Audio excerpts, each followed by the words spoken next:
dal leen jàmm seen chaîne YouTube li Coran et ses secrets di leen ñaan bu leen fàtte abonné ci chaîne bi bës ci cloche notification bi bu ko defee vidéo bu ñu dugal rek ngeen bokk ci ñu koy njëkk jot yal na yàlla def jàmm. macha allah seen mbokk seen xarit le perfectionniste. awra doomu aadama cër la comme tànk loxo leneen ak leneen siddit moo koy doxal kon cër la comme cër yëpp dafa fekk ni li ko wutaleeg cër yi rek muy suturaal gi ñu ko war a suturaal ndax la mu bokkul ci liy fis ci doomu aadama waaye cër la comme cër yëpp li nga xamante ni si moom mooy aaya bi jiitu ci suratul Ali Imran muy alif lam mim allahu la ilaha illa huwa al hayyul qayyum cër bu mu dul dundal ci doomu aadama amul ki koy sikkar sax su musta am cër bu lompoñ du ko musa am du ñàkku ngóoraam siddit bu dëgër siddit bu nooy du ko am kii sikkar dañoo jàpp ni aaya la boo xam ne ci wërsëg rek lay dox parce que am nañu koy liggéey ci wàllu wërsëg mais xamuñu ni wërsëg boobu ñu ci am moo gën a tuuti ci li aaya bi di def ci doomu aadama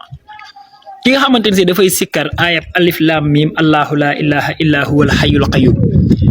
yàlla suñu borom dina ko dimbali ba cër ba siddit bu nooy du ko am ay sidditam yëpp dafay taxaw comme na mu war a taxawee kon kooku yàlla suturaal na ko ci ñàkk ngóoraam yàlla suturaal na ko ci paralysie yàlla suturaal na ko ci lépp loo nga xamante ne si dafay tax nit ki tëlee kon ñu bàyyi ci xel bu baax a baax a baax aayab alif lam mim allahu la ilaha illa huwa al hayyul qayyum su ma juumal ab limam 484 ku ko mën di sikkar ci 484 yooyu par bis lu baax la ku ko mën di sikkar ci 174 lu baax la 174 nag bunt bu ci am solo la macha allah ñu bàyyi ci xel ki nga xamante ne si nag moom boo koy sikkar ci limu 313 boobu mooy lim bi nga xamante ne si moom mooy jàpp lépp loo nga xam ni aajo woon na ci doomu aadama moom ki ko faratal di ko limu 313 incha allahu rabbi lii ma fi lim yëpp yàlla suñu borom dina ko ci defal tawfiix lépp lu nekk ci aw yaramam yàlla suñu borom dina ko dëgëral ba ci lii nga tudd sax génnu ci ndax ci cëri doomu aadama la bokk kon nañ ci bàyyi xel bu baax a baax a baax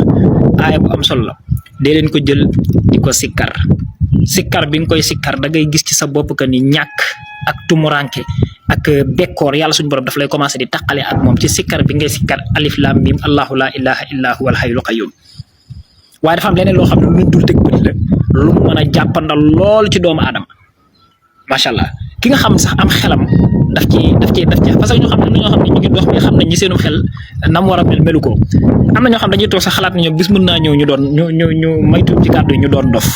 ndax xam nañ ñi seen bopp baaxul nay sikkar alif lam mim allahu la ilaha illa huwa al hayyul qayyum ku koy sikkar yàlla suñu borom dina la téyeel sama xel doo dof doo ñàkk xalaat doo ñàkk lenn loo nga xamante ni si lépp luy nuru xel mu gàtt du la dal kon nañ ci bàyyi xel bu baax a baax li mu mën a matale ci doomu aadama dafa bari li ci am solo rek mooy di ko sikkar tey xool sa bopp bu baax a baax fan la jëm ak yow macha allah alif lam mim allahu la ilaha illa huwa al hayyul qayyum alif lam mim gi mooy aaya bi jiitu ci suratul Ali Imran allahu la ilaha illa huwa al hayyul qayyum mooy deuxième aaya bi nga xamante ne si moo nekk ci Ali Imran kon ñaari aaya yooyu ngay boole wasalaam